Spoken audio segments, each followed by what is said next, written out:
Anda mendengarkan podcast Ngopas, Ngobrol Pastor, di mana kita akan ngobrol topik-topik yang berhubungan dengan pelayanan dan kehidupan para pastor, para hamba Tuhan, baik di gereja maupun di dalam organisasi Kristen. Nama saya Pendeta Kian Holik dari Sydney, Australia.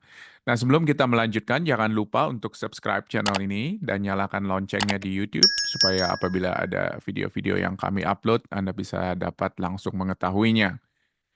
Saudara, kita sebagai pengikut, apalagi pemimpin Kristiani, kita memiliki tanggung jawab dari berbagai macam hal, dari sisi waktu, talenta, kekayaan, dan lain sebagainya. Dan saya yakin kita juga dituntut pertanggungjawaban kita di hadapan Allah ketika kita bertemu dengan Dia. Dan pertanyaannya ialah bagaimana dengan tanggung jawab kita dalam hal ciptaan. Apakah tanggung jawab seorang pastor atau seorang pemimpin Kristen dalam memelihara ciptaan atau hal yang jauh lebih luas tentunya di dalam kita bertanggung jawab terhadap ciptaan yang Tuhan berikan kepada kita. Saudara, bersama dengan saya ada Bapak Elia Magang PhD dari Kupang, seorang ekoteologian, dan saya senang sekali bisa berkenalan dengan Pak Elia dan bisa ngobrol-ngobrol dengan Pak Elia. Pak Elia, selamat datang di Ngopas. Apa kabar, Pak? Terima kasih Pak. Sehat puji Tuhan hari ini. Hah? Bagaimana di Kupang panas hari ini? Iya, agak sedikit mendung tapi udaranya panas di siang hari. Kalau malam dingin, soalnya Ya, kami kena udara dingin dari winter Australia. dari Jadi winter Australia, jadinya kami ya bagi-bagi nih supaya bagi berkat, ya Pak. lebih lama lebih baik winternya supaya Lebih lama kami. lebih baik.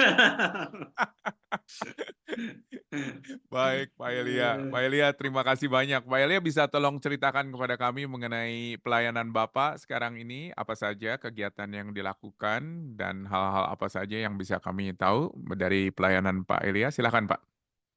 Ya, jadi saya berasal dari Gereja Masih Injil di Timur, Gemit, Mhm, dan sehari-hari kesibukan saya di gereja, khususnya mhm, di kantor sinode, karena saya adalah anggota satuan pelayanan di mhm, bidang teologi di sinode Gemit, sehingga mhm, ada banyak pekerjaan, banyak hal yang perlu dilakukan, membantu para pendeta yang mhm, mengurus semua yang berkaitan dengan teologi yang ada mhm, di Gemit. Jadi itu kesibukan saya yang paling menyita banyak waktu dan mhm. energi dan Iya, pikiran. Tapi iya. saya juga ngajar di dua tempat nih, Pak. Mhm, Saya ngajar di STT Moriah di Tangerang secara mhm, online mhm, dan juga di program Pasca Sarjana Teologi Universitas mhm, Kristen Artawacana di Kupang. Jadi mhm, sehari-hari kesibukan saya berkisar di tiga tempat itu. mhm, Tentu dengan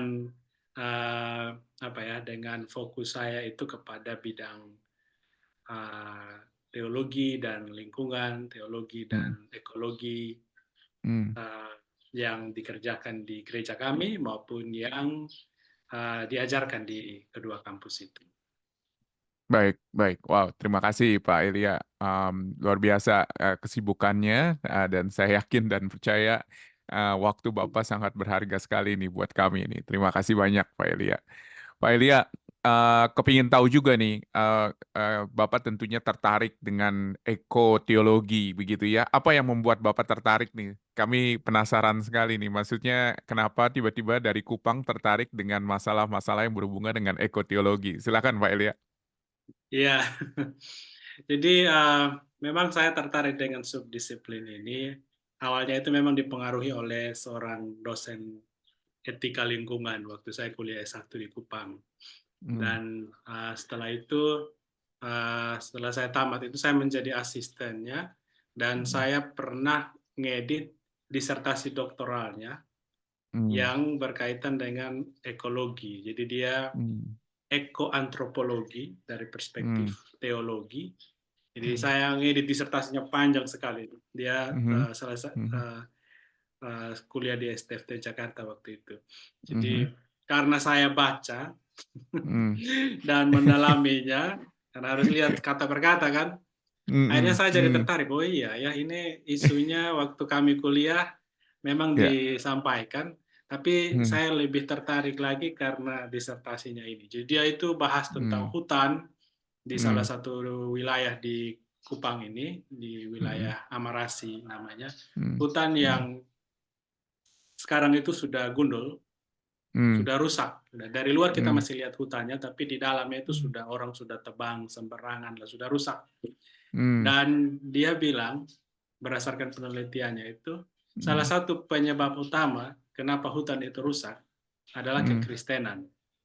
Wow, Gitu. Karena luar biasa. dulu Hmm. hutan itu orang tidak sembarang potong pohon kan di dalam. Hmm. Harus Hmm. karena sebelum kekristenan masuk kan ada agama suku. Ya. Gitu.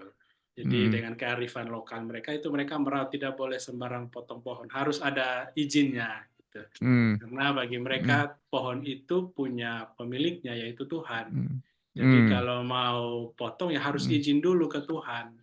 Hmm. Hmm. Gitu. Hmm. Dan Hmm. izin itu harus melalui apa ya?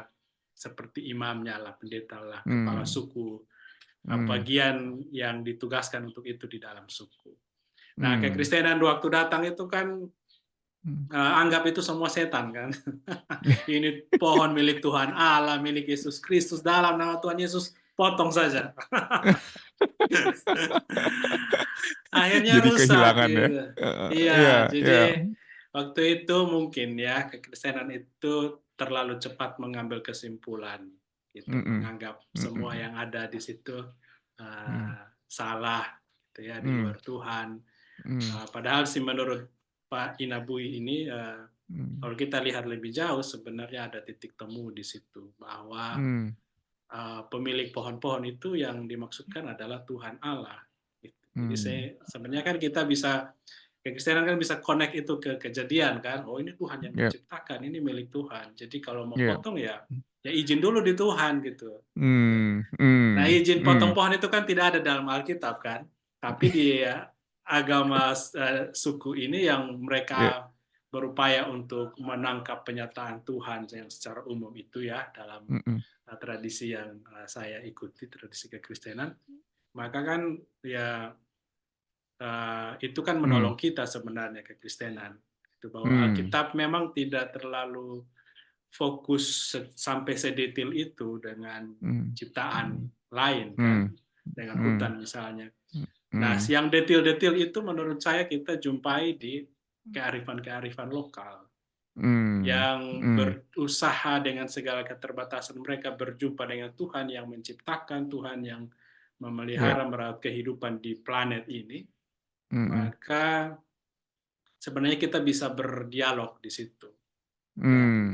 klaim-klaim Mm. kita bahwa Tuhan itu pencipta, bahwa tidak ada Mm. kehidupan di luar karya Tuhan, itu kan bisa Mm. bertemu di situ. Hanya mungkin waktu itu Mm. kan apa ya, tidak Mm. belum sampai di situ Mm. apa tradisi kekristenan dari gereja kami, Mm. sehingga ya dalam nama Tuhan Mm. Yesus potong saja.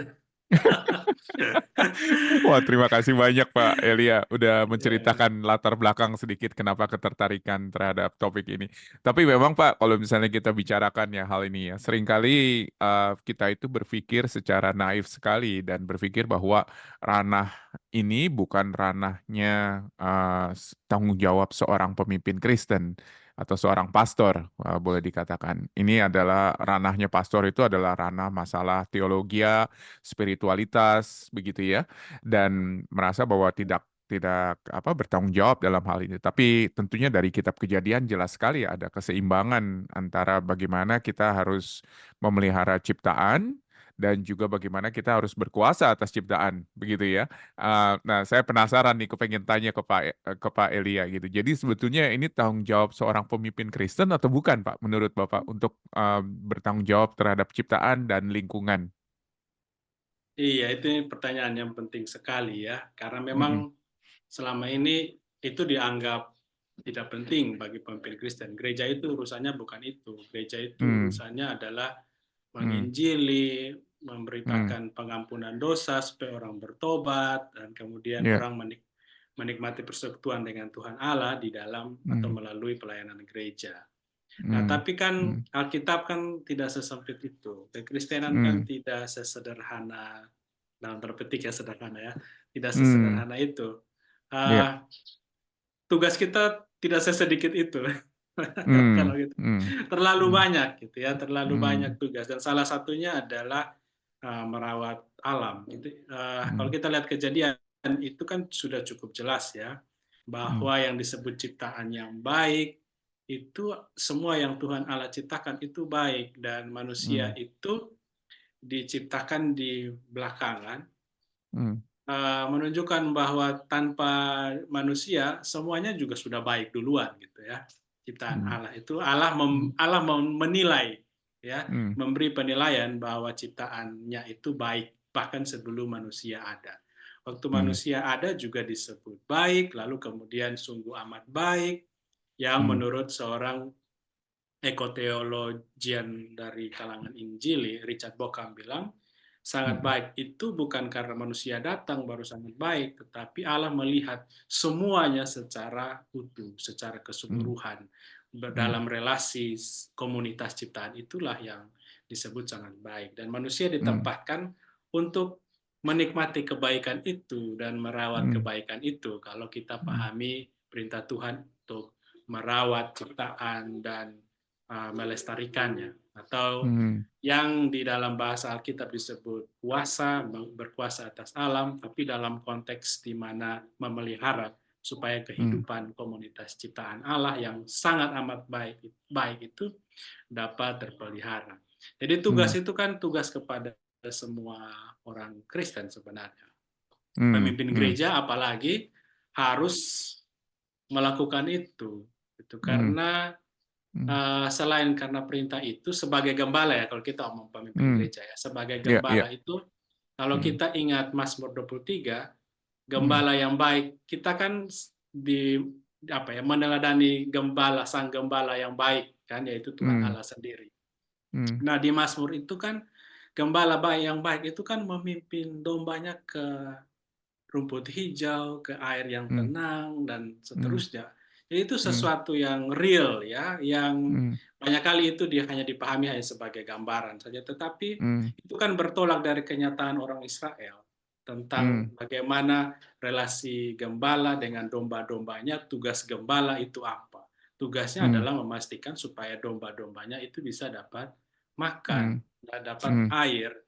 Nah, mm, kalau kita lihat hari ini, mm, kerusakan lingkungan di mana-mana, kerusakan mm, ekologis, itu kan membuat, kalau dari perspektif kami di Kupang ya Pak ya, gereja, mm, mm, mm, banyak anggota gereja itu kan bergantung kepada alam. mm, mm, Bertani, mm, melaut, semuanya mm, itu bergantung kepada kesehatan mm, tanah, kesehatan apa ya, mm, iklim, semua mm, yang harus berjalan dengan lancar, dengan normal, baru orang mm, bisa hidup. mm, Jadi kalau kita melihat ya, kalau Tuhan itu mm, gembala yang baik memimpin pada rumput hijau supaya dombanya bisa makan, ke air yang teduh supaya air yang tenang supaya domba-domba bisa minum.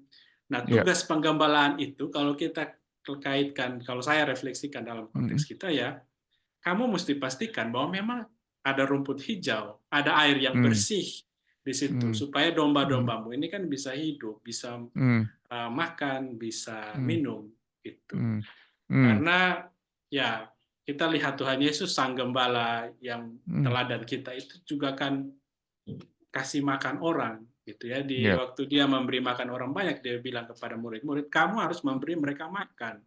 Orang mm, yang lapar harus diberi makan. Itu mm, perintah mm, jelas, perintah clear. Silakan mm, cari bagaimana caranya, tapi yang lapar mm, harus dikasih makan.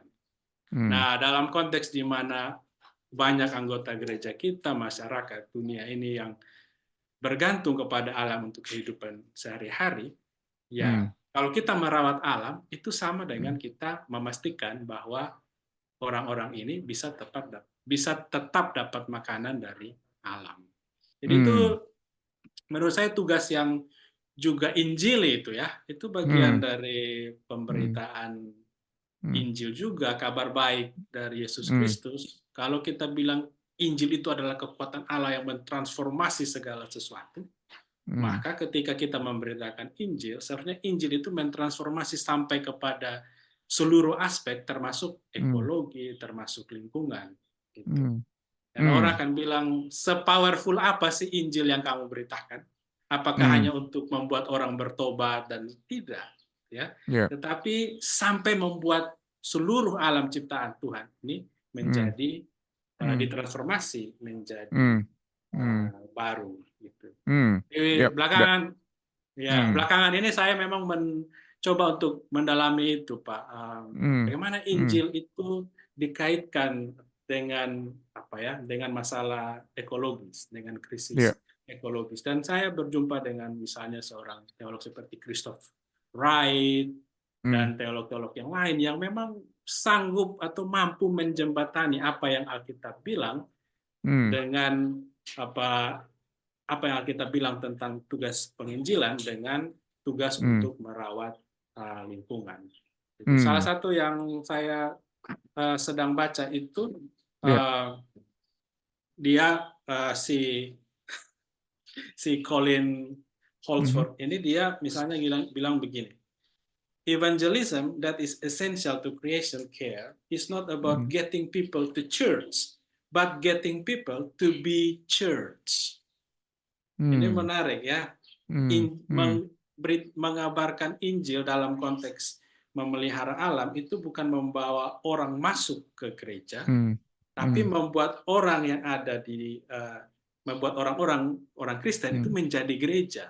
Ya, gereja mm, yang memberitakan kabar baik tentang mm, karya Allah itu yang menembus berbagai macam dimensi, seluruh dimensi kehidupan. Tidak ada yang mm, satupun bagian dari ciptaan ini yang mm, luput dari kuasa transformasi dari Injil yang mm. diberitakan dan dikaryakan oleh Yesus Kristus. Betul, betul. Dan juga pemberitaan Injil itu berdasarkan satu keutuhan ya, bukan hanya sekedar masalah spiritual, tetapi juga Betul. ada begitu banyak hal lain yang juga perlu ditransformasi oleh Injil. Jadi juga bagaimana sikap kita terhadap ekologi, sikap kita terhadap lingkungan itu juga adalah sesuatu yang merupakan hasil transformasi dari Injil tersebut begitu. Luar biasa, Betul. Pak Elia. Ini sebuah pemikiran yang saya yakin merupakan pemikiran dobrakan karena kebanyakan dari kita hanya berpikir bahwa pemimpin gereja itu hanya urusan-urusan yang rohani begitu ya. Tapi Pak Elia tadi sudah memberikan sebuah penjelasan menurut saya yang cukup down to earth untuk melihat bahwa ini bukan masalah rohani saja tetapi ada sebuah transformasi utuh. Nah, memang Pak, sekali lagi yang ditanyakan adalah lalu apa langkah-langkah praktisnya? Begitu. Nah, memang ini perlu perlu sebuah kearifan lokal seperti yang tadi Pak Elia katakan, karena tentunya konteks di Kupang berbeda dengan konteks di Kalimantan, berbeda dengan konteks di Sulawesi, di Papua, dan lain sebagainya. Tapi apakah Pak Elia melihat sebuah benang merah begitu loh dari beberapa konteks yang berbeda-beda di Indonesia ini? Kira-kira langkah praktis atau mungkin ide-ide teologis apa yang praktis begitu ya, yang bisa kita pikirkan di dalam hal ini dan yang juga berguna bagi para pemimpin Kristen. Mungkin Pak Elia ada saran? Iya, soalnya ada banyak hal yang Mm, bisa kita lakukan secara praktis dan mm, uh, saya di sini di gereja kami itu kami sudah mm, mm, mulai mm, misalnya mengurangi sampah plastik, mm, botol-botol air kemasan. mm, Itu di sidang-sidang gereja kami yang biasanya ratusan sampai ribuan orang, itu di mm, sidang sinode, tidak lagi yeah, menggunakan air kemasan yang plastik. mm, Jadi mm, panitia sidang itu biasanya menyiapkan tumbler, gitu ya, mm, botol untuk mm, para peserta. Airnya mm, diambil, gitu, disiapkan tempat ambil air, gitu. Jadi baik, kalau rasa haus butuh air, tinggal pergi ambil, kayak gitu. mm, mm, Jadi itu sesuatu yang mm, ribet memang urusannya, iya gitu iya ya. iya, Karena betul, orang air kemasan itu kan bikin praktis, mm, gitu. mm, Tapi ini mm, langkah praktis ya, kita mau langkah ya praktis, betul gitu ya. betul, Tapi heeh, kita ada yang praktis yang ditawarkan oleh apa ya, sistem ekonomi kapitalis segala macam yang merusak itu. heeh, Itu langkah praktis. Tapi mm, kita punya langkah praktis di gereja itu memang sedikit ribet ya, melawan Mhm. itu kepraktisan yang ditawarkan katakanlah dunia ini, Iya, gitu. betul betul Ribet betul. gitu. Iya iya. Eh, tapi ya itulah caranya untuk kita merawat keberlanjutan kehidupan yang Tuhan ciptakan. Mmm, Kalau mmm, kita mau enak-enak ya tidak bisa. mmm, Toh dari dulu mmm. kala juga kan kita hidupnya memang tidak sepraktis itu kan. Kita Iya. dulunya juga apa hidupnya tidak pakai air kemasan. Jadi kita hanya kembali saja kepada hidup yang dulu yang mungkin Iya bagi kita sekarang bagi banyak orang itu iya agak ribet, tapi iya itulah langkah praktis untuk salah satu langkah praktis iya. untuk merawat lingkungan Iya iya, seperti itu.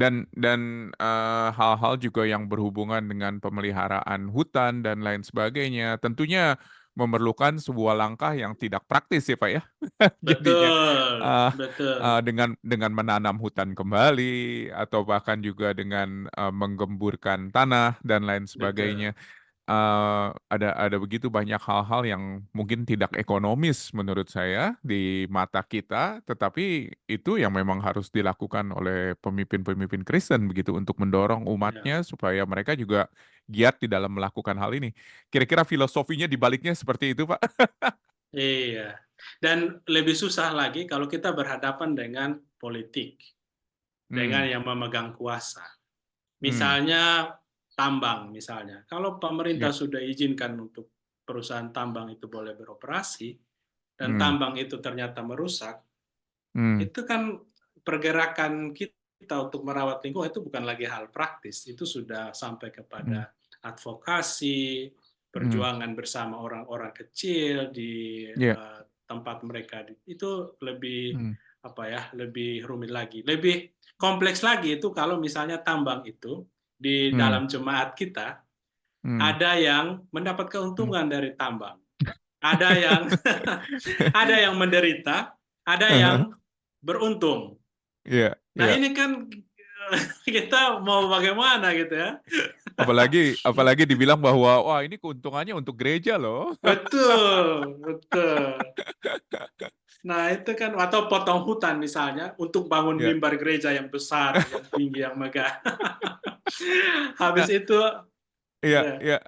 habis Apakah ada itu contoh-contohnya, Pak? Misalnya contoh praktis dilema tersebut begitu dan kira-kira solusinya seperti apa? Saya yakin pergumulan ini bukan hanya pergumulan unik ya di Kupang ya, bahwa ini pasti dialami juga di daerah-daerah lain. Tapi apakah ada solusi praktis, Pak, yang dikerjakan oleh gereja, misalnya menjadi percontohan buat lokasi lain begitu? ya kalau sebenarnya sih ya, kalau misalnya dalam Mhm, konteks hutan ya, mmm, kalau mhm, pohon-pohon yang memang itu pohon besar yang sumber menyimpan air, memang mhm, itu sama sekali tidak boleh diambil karena itu mhm, berbahaya kan bagi mhm, komunitas mhm, itu. Tapi di wilayah misalnya di salah satu tempat di pelayanan, mhm, salah satu mahasiswi saya, pendeta di mhm, situ, mereka mhm, bergumul dengan lokasi gereja sekarang, ternyata mmm, itu adalah lokasi hutan lindung. oh, Gitu. Jadi ini mmm, mau mau bagaimana? Gereja disuruh mmm. pindah bagaimana? Gitu ya. Karena Iya jadi iya, langkah yang mereka lakukan adalah gereja mencari lahan yang lain, mmm, tanam seluas yang gereja pakai untuk tanam pohon itu mmm, supaya apa mengganti area yang sudah terlanjur dipakai oleh gereja gitu. mmm. Jadi seluas lahan gereja, Ya, seluas lahan itulah yang ditanam pohon kembali begitu kurang lebih, seperti itu? betul, betul. Wow, Untuk oke. mengganti hutan itu. Ya sebenarnya sih bisa Iya lebih lagi, tapi minimal itu harus harus ada gitu. iya iya iya, Iya, dan saya yakin dan percaya itu butuh sebuah pengorbanan ya, Pak, ya? Bukan hanya biaya untuk membebaskan lahan tersebut, tapi juga, mhm. untuk menanam pohonnya dan lain sebagainya. Sebuah langkah yang sekali lagi tidak praktis, Pak. Betul, betul. Iya iya iya. Ada contoh-contoh lain mungkin Pak Elia yang bisa menggugah hati daripada teman-teman yang mendengarkan mungkin yang pernah dilakukan di Kupang selain beberapa yang tadi kita sudah sebut? Iya, di wilayah pelayanan di gereja kami itu di Hmm. laut khususnya, Hmm.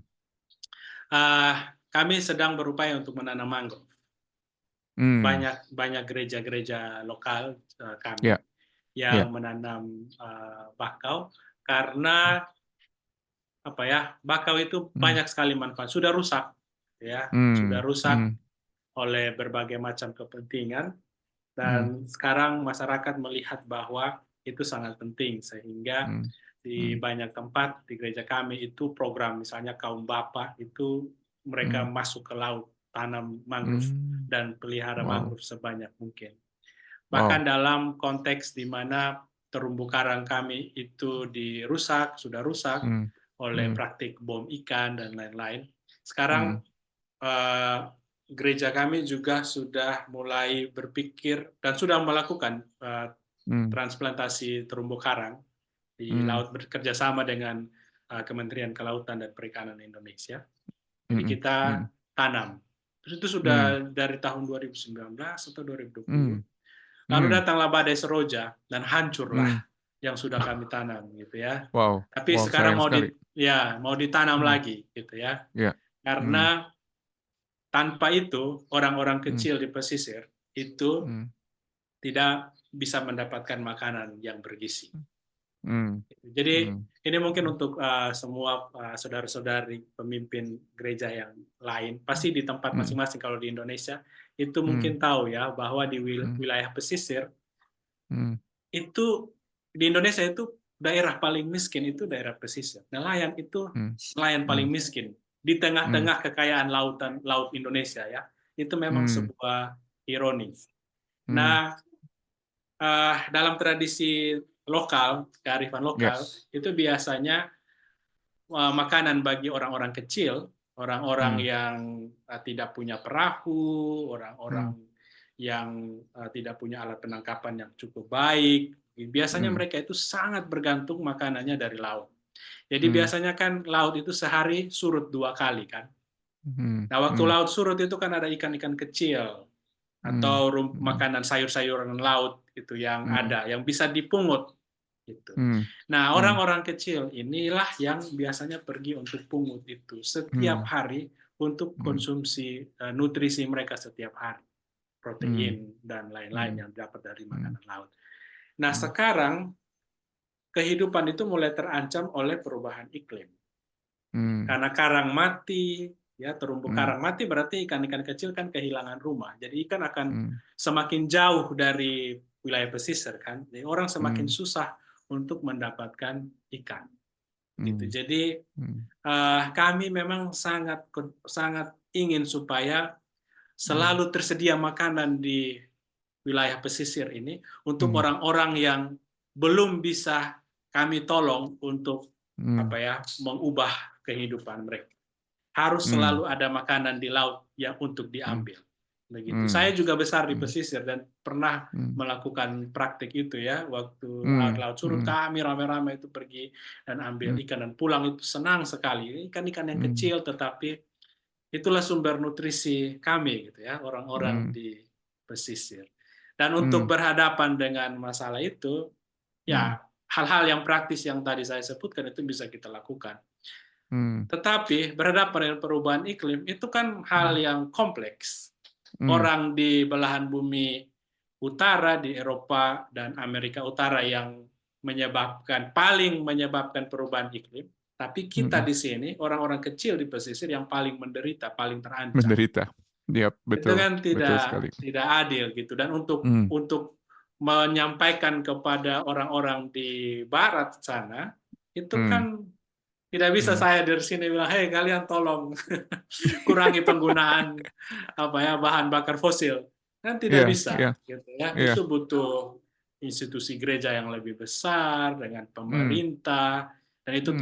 tidak gampang. Hmm. Wow. Saya yakin dan percaya buat para pendengar yang ada di luar Indonesia, yang ada di belahan utara, di negara-negara yang lebih maju, bisa mendengarkan ini dan ini menjadi sebuah PR juga bagi bagi semua gereja. Jadi bukan hanya di Indonesia aja, Pak ya, tetapi di semua Betul. gereja nih kelihatannya di seluruh dunia. Wow, luar biasa, Pak Elia. Pak Elia, selalu biasanya kalau misalnya kita, merefleksikan begitu ya, peranan kita, sebagai pengikut Kristus, sebagai individu, selalu pertanyaannya adalah, "Siapa sih saya?" Saya bisa mencoba untuk memelihara ciptaan, mencoba untuk menjaga lingkungan, tapi sekali lagi seringkali pertanyaannya, "Siapa sih saya? Saya ini hanya satu orang saja, atau kami ini hanya satu gereja saja, sedangkan ada begitu banyak orang di Indonesia, di seluruh dunia, ada begitu banyak gereja." Dan seringkali usaha yang kita lakukan ini, yang individu ini terasa sepertinya tidak ada gunanya, tidak ada manfaatnya. Ada kata-kata yang bisa Pak Elia berikan kepada mereka? Iya, saya sering merasa begitu juga, Pak, sering merasa Hmm, seperti itu. Tapi yang selalu menguatkan saya itu hmm, adalah Mazmur 104 hmm, ayat 30 itu ya, hmm, bahwa Roh Kudus menciptakan dan bekerja membaharui segenap ciptaan. hmm, Itu yang kadang ya di saat-saat di mana kita sudah berusaha bekerja, tetapi kemudian ada hmm, kuasa-kuasa lain gitu ya, hmm, entah itu hmm, politik, ekonomi yang menggagalkan iya, gitu karena iya, kepentingan mereka. iya, Itu bisa buat kita down ya, atau bisa iya, buat kita berada dalam kesendirian dan seterusnya. hmm, Kalau hmm, saya yang menguatkan itu adalah keyakinan hmm, bahwa Roh Kudus itu hmm, sedang bekerja untuk membarui segenap ciptaan hmm, dengan mengaktualisasikan Injil atau kabar baik karena keselamatan yang telah dikerjakan oleh Yesus Kristus. hmm, Saya hanya memandang diri saya sebagai yang mengambil bagian di dalam karya Roh Kudus itu. hmm, Pekerjaan hmm, ini pekerjaan Tuhan Allah, Roh Kudus yang hmm, berkarya. Saya hmm, hanya orang yang puji Tuhan dilibatkannya untuk mengambil hmm, bagian di dalam karya. Tapi karena ini pekerjaannya, dan hmm, kita bisa lihat bahwa karya Allah itu tidak pernah gagal. hmm, Kalau dia bilang dia membarui, pasti dia membarui. Dan hmm, saya hanya sebagian kecil yang ada di dalam karya pembaruan itu. hmm, Dan itu yang hmm, menguatkan saya, gitu ya. Bahwa hmm, saya bisa hmm, gagal, kawan-kawan saya hmm, juga bisa gagal, tetapi hmm, pemilik dari pekerjaan ini tidak bisa gagal. hmm, amin, Dan amin. itu Yap, yang wow. menguatkan. Terima kasih Pak Elia sudah memberikan sebuah kekuatan kepada kami dan semangat untuk kami terus bertanggung jawab juga terhadap ekologi, terhadap lingkungan, terhadap ciptaan yang Tuhan berikan kepada kami. Pak Elia, sebuah pembicaraan yang luar biasa bermanfaat. Saya yakin bermanfaat juga buat teman-teman lain yang mendengarkan. Pak Elia bisa tolong tutup pembicaraan kita di dalam doa dan tolong doakan bagi para pemimpin-pemimpin gereja supaya mereka lebih bertanggung jawab lagi di dalam memelihara ciptaan yang Tuhan sudah berikan, anugerahkan kepada kita. Terima kasih, Pak. Mari kita berdoa. Ya Tuhan, Allah yang menciptakan, Allah yang membaharui segenap ciptaan. Kami mengucap syukur untuk percakapan hari ini yang telah menjadi berkat bagi kami semua. Dan kami percaya percakapan ini juga akan menjadi berkat bagi semua hamba-hamba Tuhan, anak-anak Tuhan yang Tuhan pilih untuk melayani Tuhan di tempat pelayanan masing-masing. Hmm, Ya Tuhan, biarlah kami semua dapat melihat cinta kasih Tuhan yang Tuhan nyatakan melalui ciptaan Tuhan. hmm, Dan ketika Tuhan mengatakan semua itu baik, biarlah kami pun mengamininya dengan hmm, melaksanakan tugas yang Tuhan percayakan bagi kami untuk merawat segenap ciptaan, agar melalui segenap ciptaan itu nama Tuhan dipermuliakan.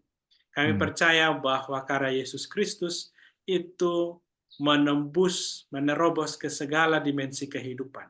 Karya Injil Yesus Kristus itu juga berdampak hmm, mentransformasi seluruh kehidupan di dalam dunia lingkungan, di dalam dunia ekologi.